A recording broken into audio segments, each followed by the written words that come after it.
Hello, it's Dr. J, and today I would like to talk to you about 4 aspects of the spiritual path. Now, I do think that these 4 aspects have lots of relevance and ramifications for other areas of life, but in particular, these 4 elements shape our experience of what we might call our spiritual journey or our inner journey, particularly for those people that are consciously or intentionally exploring their spiritual or personal growth.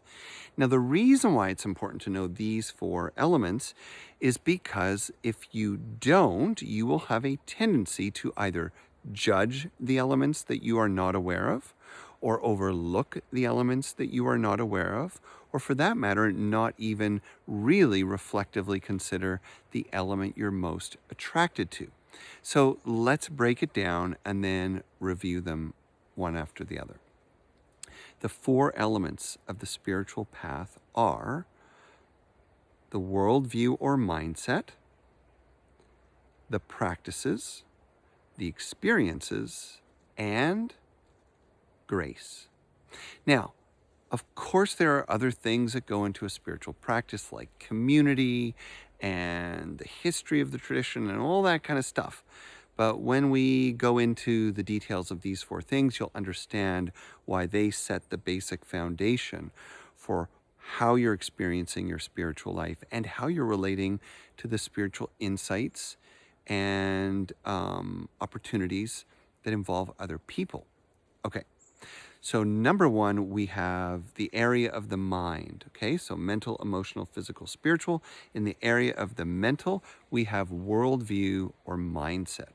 Now, this is not interesting to everybody, right? And what I mean by that is we're not all about ideas. We're not all about deconstructing the reality as we know it, or in understanding the layers of metaphysics, or having all kinds of complex mental models for who we are, what we are, where we come from.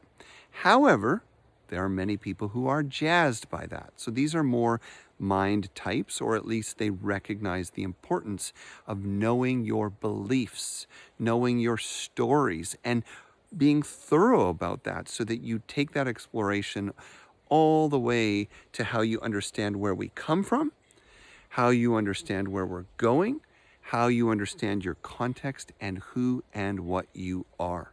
So people who are interested in the knowledge side of things, they want to know, are we a soul?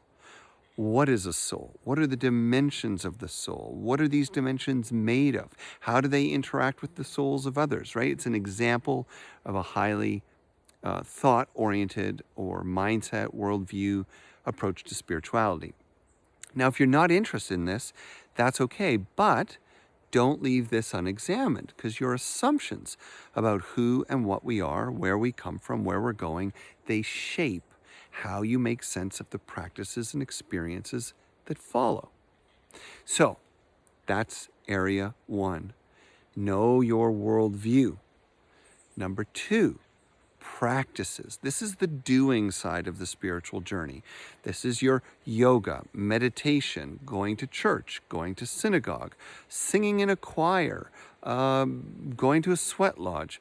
Whatever your spiritual tradition is or personality is, you're going to find there are certain behaviors that anchor your worldview and fuel your experience. Okay?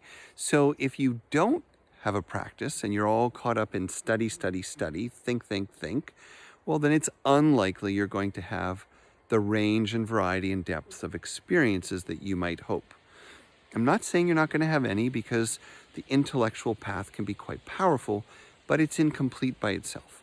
Similarly, if you're kind of a junkie that's just constantly into spiritual practices, but you never reflect on your worldview, well, you can also get stuck. Because you can do all the yoga in the world, but if you fundamentally believe that we are just sacks of flesh and chemistry, well, that's going to change the way you make decisions. If you have unexamined beliefs about yourself or the world, it doesn't matter what you experience in your church or mosque or temple or yoga mat.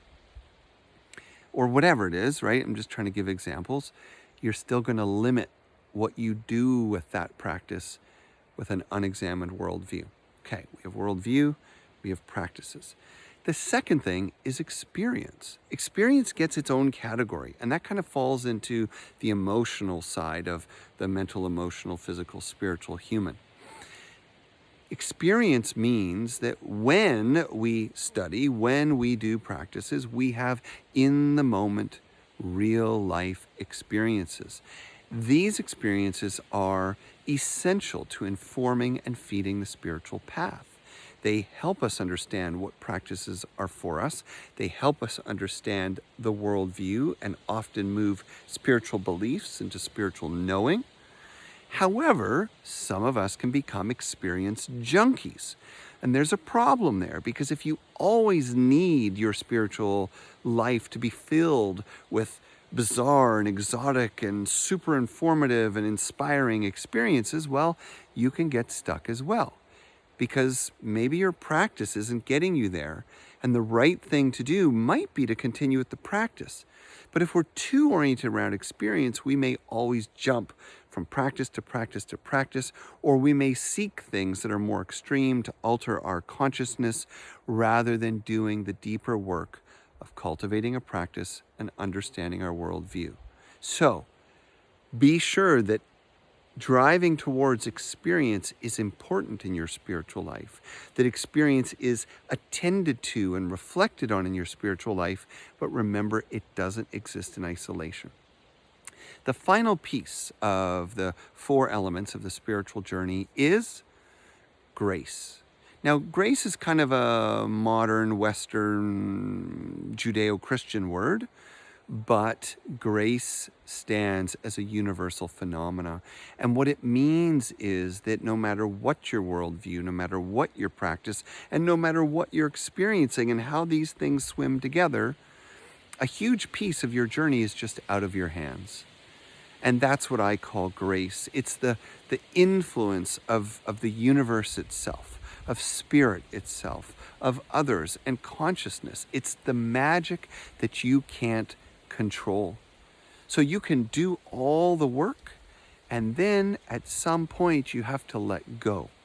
You have to trust. You have to be open.